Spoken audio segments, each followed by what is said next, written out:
Welcome to அம்மா சமையல் ஆரோக்கியம். இன்னைக்கு ஆடி கிருத்திகைக்கு சாப்பாடு வெண்பொங்கல், கத்திரிக்காய் கொச்சு, கொஞ்சம் பாயசம் பண்ணலான்னு இருக்கேன். இது எலக்ட்ரிக் குக்கர்ல பொங்கல் ஆயிட்டு இருக்கு. அது அப்படியே நல்ல வந்துடும், பார்க்க வேண்டியதில்லை.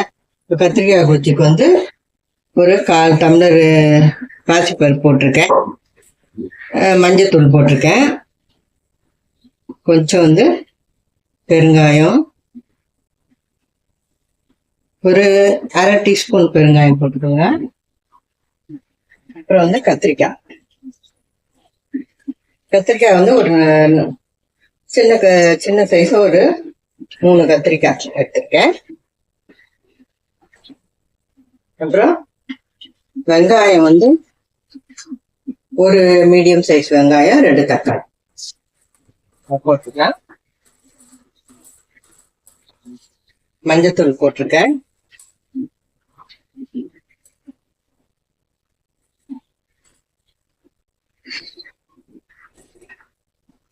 இப்போ தூள் கட்டுக்கிட்டோம்.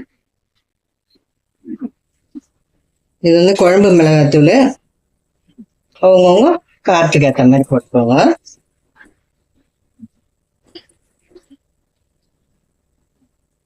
சால்ட்டு கம்மியா போட்டுக்கலாம், அதுக்கப்புறம் தேவைப்பட்டா போட்டுக்கோங்க.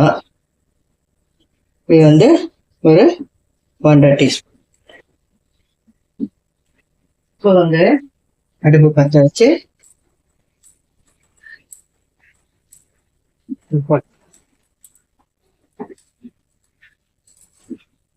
தண்ணி ஊற்றிட்டு மூடி வச்சிடலாம். கடைசியில நம்ம தாளிச்சு போட்டுக்க வேண்டியதுதான்.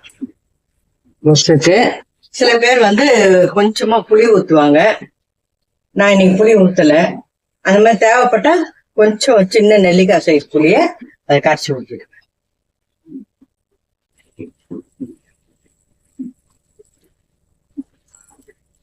இந்த அளவுக்கு தண்ணி கரெக்டா.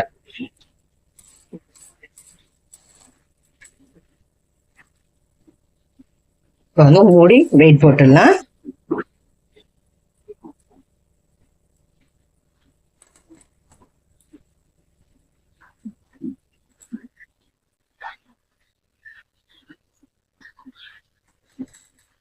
இது ஒரு 4-5 சவுண்டு வரட்டும்.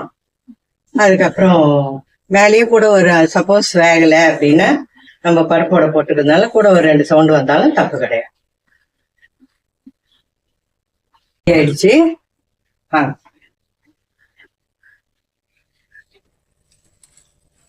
சூப்பரா கத்திரிக்காய் கொச்சி ரெடி ஆயிடுச்சு பாருங்க.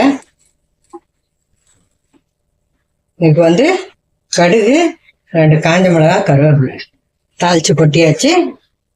கடைசியில டெம்பரிங்க்கு கடுகு, 2 காஞ்ச மிளகா, ஒரு 4 இது கருவேப்பிலை போட்டு தாளிச்சு கொட்டிட்டு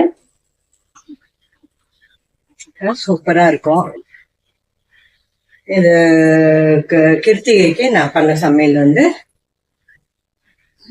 பொங்கல், வெண்பொங்கல் பாருங்க. சும்மா நெய் தளத்தெல்லாம் சூப்பரா ரெடி ஆயிடுச்சு. நீ பார்த்த கத்திரிக்காய் கொச்சு. இது பாயசம், சேமியா பாயசம் சூப்பரா இருக்கும். சூப்பரா ரெடி ஆயிடுச்சு. இதுதான் இன்னைக்கு கிருத்திகைக்கு நான் செஞ்ச சமையல். பார்த்துருப்பீங்க.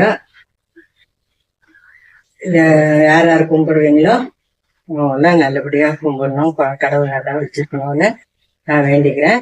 இந்த வீடியோ பார்க்குற அனைவருக்கும் என்னுடைய மனமார்ந்த நல்வாழ்த்துக்கள். தேங்க்ஸ் ஃபார் வாட்சிங்.